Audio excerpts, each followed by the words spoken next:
What is going on, guys? Gaston right here, and in this video we are going to talk about the Sony A7C, and I'm going to show you some images shot with this camera and also the kit lens, 28 to 60 millimeters, f4 to 5.6.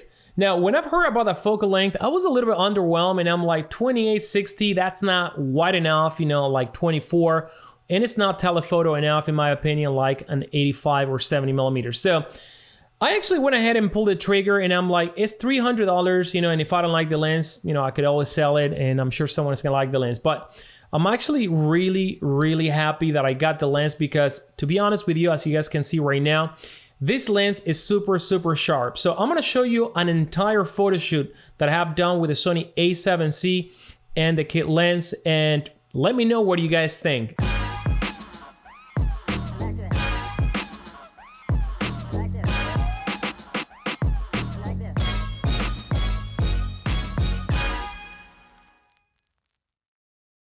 Welcome back to the channel, guys. Gaston right here, and before we jump into this Lightroom analysis, let me remind you that in this channel I'm actually giving away a brand new Sony A7C, and all you have to do to enter is simply subscribe to this channel, enable notifications, and go follow me on Instagram and Twitter at Gaston Shutter. Announcement is going to happen on Christmas, and this one is a worldwide entry, so good luck to all of you guys. So let's actually go right now in Lightroom and start examining these images and the quality of this lens. All right, so this is the first image, and one of the things that you guys are gonna notice is that the blacks are really dark. You know, the skin tone has a lot of green, and this is not the way I shot the image. This image actually I use a 3-light setup. I meter all my lights, and I white balance, you know, my camera. Now the problem that we're having here is that Adobe doesn't have camera picture profiles, and by default, you know, it's going to pick Adobe Color as the picture profile to render your raw file, and that is a problem because it's completely different from what you actually see on the screen, and it's also completely different than the JPEGs, because remember, the JPEGs bake the information in the camera. One of the first things that I'm gonna do is I'm gonna come right here at the curve, and I'm gonna try to address that green. I always like to bring them down a little bit for my shadows, and probably I'm gonna drop it down a little bit from the center of the curve, right? Now let's actually bring the brightness a little bit more towards this direction. We're gonna do a slight S-curve right here, if any. All right, so now let's actually play with the exposure, and as you can see, we have plenty of latitude to bring this before I start clipping. Obviously, you know, all the changes that you wanna be doing, you know, just do them cautiously. And I think when it comes to exposure, I kind of want to leave it where it was before. So what we're gonna play with is bring the highlights a little bit, and definitely we need to crank up the shadows, you know, to recover a little bit of the detail, you know, of the hair and all that stuff that was showing. It's showing kind of like some areas clipped right now. Now, one thing that I recommend, you know, don't just be religious, you know, histogram editor, because a lot of the times, you know, the human eye is not gonna perceive that. And I know that people, in order to get a perfect histogram, sometimes they end up sacrificing areas of the image. Now, let's actually tweak the temperature. And again, a lot of the times I would actually address the temperature first. I feel that I need to drop the exposure a little bit more. So let me actually see where we are at right now and where we were before. And as you guys can see, more greenish, and the blacks were completely crushed there. Now, one thing that I like to do is either bring down the saturation and crank the vibrancy and see what kind of result I get there. And then I would actually reset and do the opposite, bring the saturation up and decrease the vibrancy. So yes, they're similar, but a lot of the times, you know, you get better results in the saturation of the skin tone doing one way or the other. So I like to try both. We are gonna go straight to the orange color. And what I wanna do is I wanna bring up the brightness there, and this brings a little bit more dimension to the face, you know, bringing the spotlight on the face. Now remember, the face also has yellow, and in this case the yellows belong to the highlights, so you can use the yellows to control, you know, the highlights if they are, you know, too much. Probably I'm gonna bring them down just a little bit, and I like to bring the reds, I would like to raise them a little bit more, the luminance of the reds. So now let's go back to the saturation, because this is another area where definitely I like to crank my reds a little bit more. Now be careful, because the eye, you know, has little veins there and they're red, and a lot of the times if you're not going to be removing the blemishes, you may also increase that. And if that's the case, use the brush just to localize your grading. Believe it or not, there is a lot of blue here, and as you guys can see, that's going to be in the shadows. I like to bring the blues up just to see, the effect that I get. And as you can see, I get a little bit more better response in the nails, kind of like bring it there, and I'm going to bring it more towards the teal. I like that, the orange teal skin. Now let's go back to the saturation, and let's see if what I'm gonna do is I'm gonna actually decrease it, because what I wanna do is I wanna crank the contrast right here, and this is gonna raise my saturation by default. There.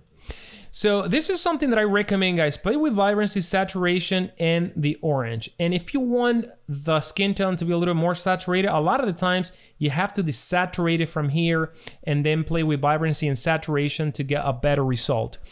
But again, I don't want this to be a grading tutorial. I just wanted to show some image. Now, the reason why I did this, and we're gonna do this really quick, end it right here, is because I'm gonna be applying this grading all across the images. And first of all, I want to show you the problem that you may encounter because Lightroom doesn't have camera profile built in. You're going to see your images that your blacks are darker, it kills your saturation sometimes, it shifts the colors a lot, and obviously, this is the way that Lightroom is interpreting this image.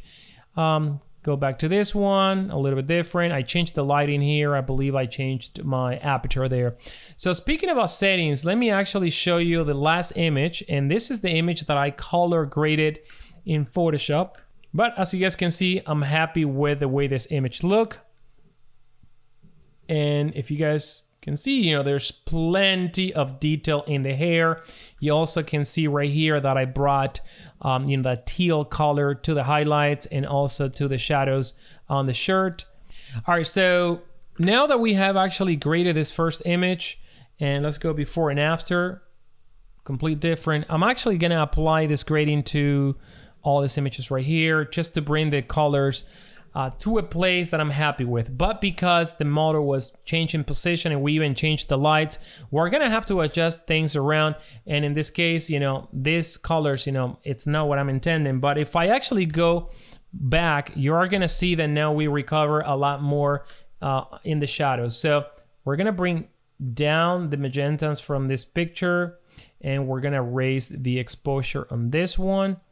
Now probably we are going to leave the oranges the way they were before, and let's see what happened here with the curve. I'm probably gonna bring this up a little bit more and also bring it up in this direction.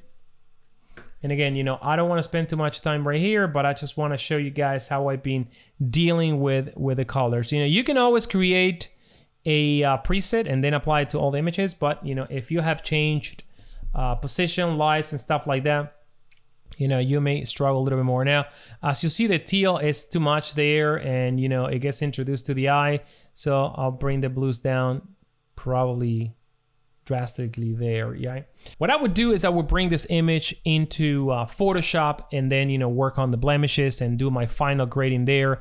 But what I want to do right here, guys, is I want to show you the amount of resolution that you are gonna get with a kit lens, and in my opinion, this lens does pretty well. Now let's analyze this image right here, and you can basically count every single strand of hair, and there we are at 238.9% of magnification. So it's pretty impressive. Let's actually take a look at the eyes and look at the eyelashes, look at the eyebrows.